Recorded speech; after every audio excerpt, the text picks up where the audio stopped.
ایک دوست کہتا ہے کہ سال 2009 عیسوی میں میرے والد کا انتقال ہو گیا۔ وہ کینسر کے مرض میں مبتلا تھے۔ اچانک ایک صبح مجھے میری والدہ کا فون آیا تو انہوں نے مجھے بتایا کہ میرے والد اس دنیا سے چلے گئے ہیں۔ مجھے یاد ہے کہ جب میں یونیورسٹی میں تھا تو میں نے 2 سال تک اپنے والد سے بات نہیں کی تھی۔ میری ان سے کسی بات پر بحث ہو گئی تھی اور میں ناراض ہو کر ہاسٹل شفٹ ہو گیا تھا۔ میں نے 2 سال تک ان سے ایک لفظ بھی نہیں کہا اور میں یونیورسٹی کے 2 سال بعد تبلیغ کے کاموں میں لگ گیا۔ تبلیغ کے کاموں میں لگنے کے کچھ ماہ بعد جب میں اپنے گھر گیا تو میرے والد میرے پاس آئے اور مجھے کہنے لگے کہ بیٹا مجھے معاف کر دو، مجھ سے غلطی ہو گئی ہے، مجھ سے بات کرو۔ مجھے یاد ہے کہ میں نے کیسے ان سے منہ پھیر لیا تھا۔ میری والدہ نے مجھ سے کہا کہ بیٹا یہ تمہارے والد ہیں، ان کے ساتھ ایسا سلوک مت کرو۔ میں نے صرف اپنی والدہ کے کہنے پر ان سے بات کرنا شروع کی تھی۔ 2 ماہ کے بعد میں پھر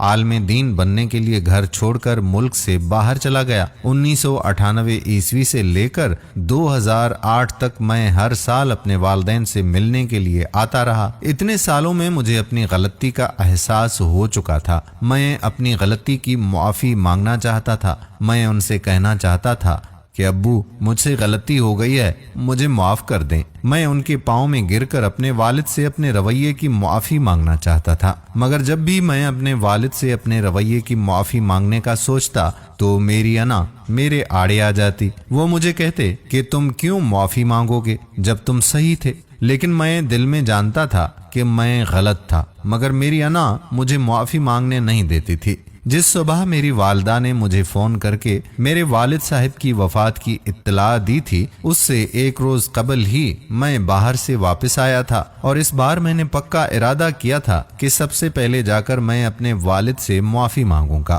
مگر شاید اللہ کو کچھ اور ہی منظور تھا۔ اس روز میں نے اپنے ابو کے جنازے پر جا کر ابو کے پاؤں پکڑ کر بہت معافی مانگی اور میں بہت رویا تھا۔ یہ آنسو ان زیادتیوں کے تھے جو میں نے ان کی زندگی میں ان کے ساتھ کی تھیں، اور اس انا کے یہ آنسو تھے جس کی وجہ سے میں نے ان سے کبھی معافی نہیں مانگی تھی۔ دوستو، ہم نہیں جانتے کہ ہمارا کتنا وقت کسی کے ساتھ لکھا ہے۔ خدا را چھوٹی سی غلط فہمیوں اور چھوٹے چھوٹے اختلافات کی وجہ سے اپنے محبت کے رشتوں سے منہ مت موڑیں۔ معافی کا مطلب جھکنا نہیں ہے، بلکہ اپنی محبت کے رشتوں کو بچانا ہے، اور اگر کسی نے ہمیں تکلیف دی ہے اور معافی بھی مانگی ہے تو معاف کر دو۔ اگر آپ نے کسی کو تکلیف دی ہے تو اپنی انا کو بیچ میں لائے بغیر فوراً معافی مانگ لو، اس سے پہلے کہ بہت دیر ہو جائے، کیونکہ اسی معافی کی وجہ سے رشتوں میں محبت اور اعتماد بڑھتا رہتا ہے، اور والدین سے تو ہر بات کی معافی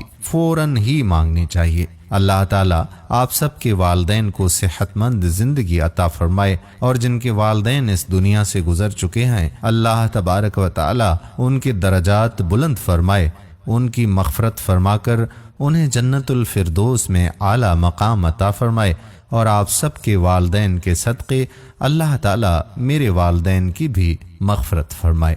آمین ثم آمین یا رب العالمین۔ دوستو، امید کرتے ہیں کہ آپ کو ہماری آج کی یہ بات ضرور پسند آئی ہوگی۔ اس ویڈیو کو اپنے دوستوں و احباب کے ساتھ شیئر ضرور کریں۔ کیا پتہ کہ کون سا بیٹا یا کون سی بیٹی اپنے والدین سے ناراض ہو اور ہماری بات مان کر وہ ان سے جا کر معافی مانگے، تو اس کا اجر و ثواب آپ کو بھی ملے گا اور ہمیں بھی ملے گا۔ آنے والی ویڈیو تک اپنے میزبان قادر بخش کلہوڑو کو اجازت دیجیے۔ اللہ حافظ۔